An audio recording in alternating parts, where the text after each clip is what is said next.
Okay, students, now we are done with the laws, the law of chemical combination and Dalton's atomic theory. Now let's move to the index questions. So let's move to the first question. So in this question, they are saying that in a reaction, 5.3 gram of sodium carbonate reacted with 6 grams of ethanoic acid. The products were 2.2 grams of carbon dioxide, 0.9 gram of water and 8.2 gram of sodium ethanoate. Show that this observations agreement with the law of conservation of mass. Okay, so over here in this question they have given us some data, and using that data we have to prove that this particular question proves the law of conservation of mass. So in this question they have given us a reaction over here, sodium carbonate plus ethanoic acid gives you, this arrow means they are giving, okay, the reaction is happening. So sodium ethanoate plus carbon dioxide plus water. So I told you before as well, whatever is present on the left hand side of this arrow will be your reactant. Remember this, okay? And whatever is present on the right hand side of this arrow will be your product, okay? Remember these two terms, left hand side reactant, right hand side product. Now let's see the question. In the question they are saying 5.3 grams of sodium carbonate. This is your sodium carbonate. What is the weight of sodium carbonate? It is given to be 5.3 grams. Okay, now when you are going to start your solution, make sure you write the solution from here. Okay, you have to write this whole reaction again. So, 5.3 grams of sodium carbonate. Next is 6 grams of ethanoic acid. So, how much ethanoic acid? 6 grams.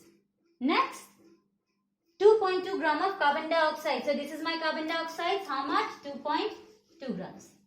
Next, 0.9 gram of water. So there is water. So it is 0.9 grams. Third one, 8.2 gram of sodium ethanoate. So there is 8.2 gram of sodium ethanoate. Okay. Now since over here we are supposed to prove the law of conservation of mass. We know what was the law of conservation of mass for a chemical reaction. That is, the total mass of the reactant should be equal to the total mass of the product. Okay. So over here we are just going to calculate the total mass of the reactant. That means this two. And the total mass of the product. That means this three. Okay. And we'll see whether the values are same or not. If they are same, they follow the law. If not, they are not following. Okay. So let's check. So after the question, write the solution, write this reaction, write the weights. Okay. Respectively. After that we'll do. Therefore, total mass of reactant. Okay. As I already told you, left hand side is your reactant. So this is the left hand side. So what are there? Sodium carbonate and ethanoic acid. What is the weight of sodium carbonate? That is 5.3 grams. What is the weight of ethanoic acid? 6 grams. So we'll just add them. Okay. So while adding them, we will get a value of 11.3 grams. Okay. So that is the total mass of the reactant. Similarly, we are going to find out the total mass of the product. Okay. So total mass of product. So right hand side is your product. Yes. So what we have in the right hand side? We have sodium ethanoate. How much? 8.2 grams. Just add them up. Okay. Next we have carbon dioxide. How much? 2.2 grams. So we will add 2.2 as well. Third we have water. How much? 0.9 gram. So let's do the addition. What you will get? Over here decimal point, that is 9. So 9 plus 2 will be 11. Again 11 plus 2 will be 13. So from 13 you will write only 3. 1 will remain as balance. 8, there is 0. So 0 plus 2 is 2. 2 plus 8 is 10. So we had 1 balance. So that will be 11. Okay. And after 1 digit there is decimal. So there will be decimal over here. So we get a value of 11.3 grams. So what you observe that the total mass of the reactant is equal to the total mass of the product. That means this particular observation follows the law of conservation of mass. So after this, write down. Therefore, total mass of reactant is equal to total mass of product. Therefore, it obeys or proves it obeys the law of conservation of mass. Okay, till here. Got it? So this is a very simple question. Now after this, let's move to the next question. Now students, we'll move to the second question. The second question says hydrogen and oxygen combine in the ratio of 1:8 by mass. Okay, that is the constant proportion, you remember, to form water.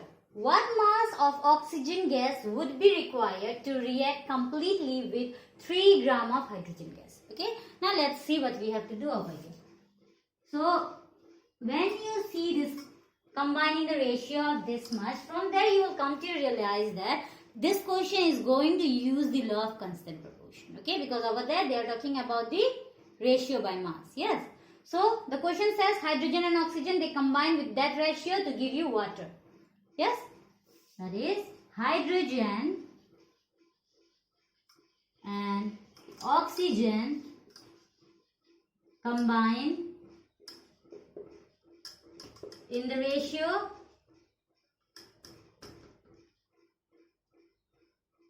1:8. That is what? I told you proportion. Proportion means what?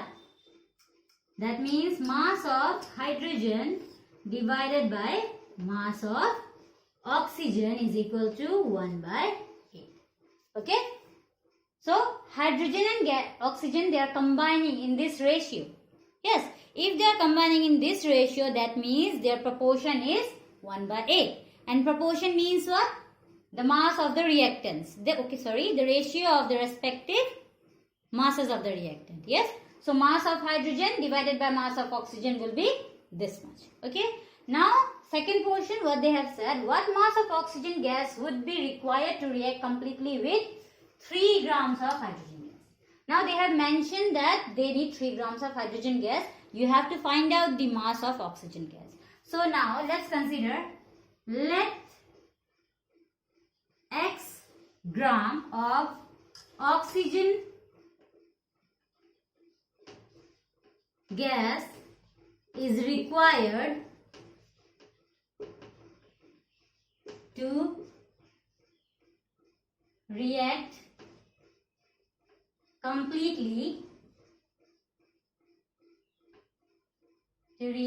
completely with 3 grams of hydrogen. Okay. So what will be the proportion over here? That is mass of hydrogen divided by mass of oxygen will be equal to 3 divided by X. Yes? X for oxygen, 3 for hydrogen. So that will be 3 by X. Now we know, according to the law of constant proportion, these two ratios should be same. Yes, because both have the same reactant and they are going to give you the same product. That means they are the same kind of chemical substance. Yes. So therefore,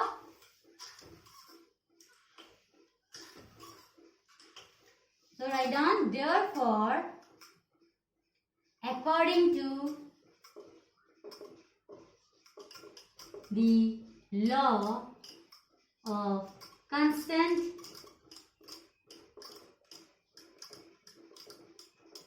proportion, 1/8 is equal to 3 by X. Okay? Even though the amounts are different, the proportion should be always remain constant. So according to that law, I can write this way. Yes? 1/8 from here. Okay? And 3 by X from there. So we are supposed to find out what? We have to know the amount of oxygen that is required to react with 3 grams. So we will use this numerical term.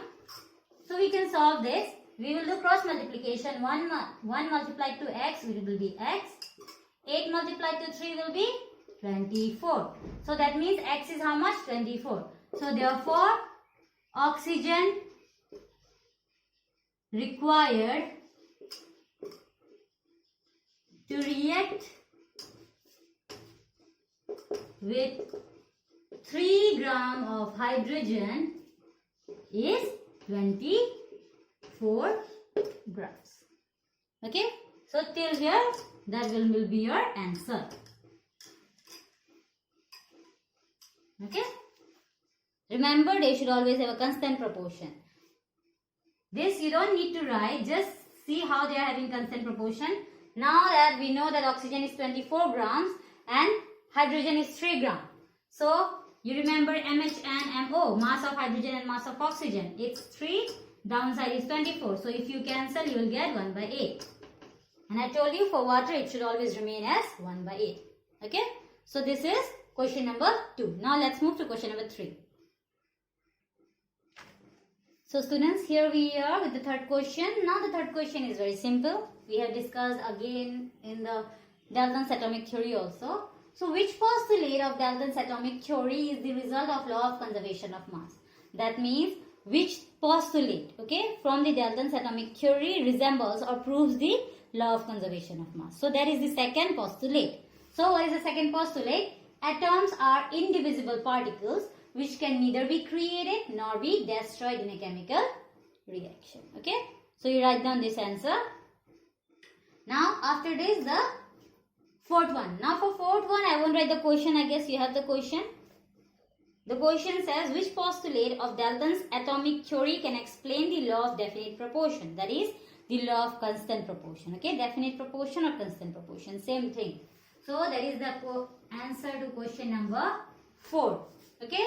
I guess you are knowing from which exercise I am giving the question. Okay. So the answer will be for this one, the postulate for number 4. Okay. The postulate is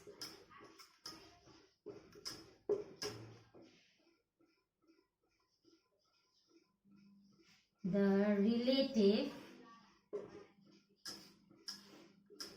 number and kind of atoms are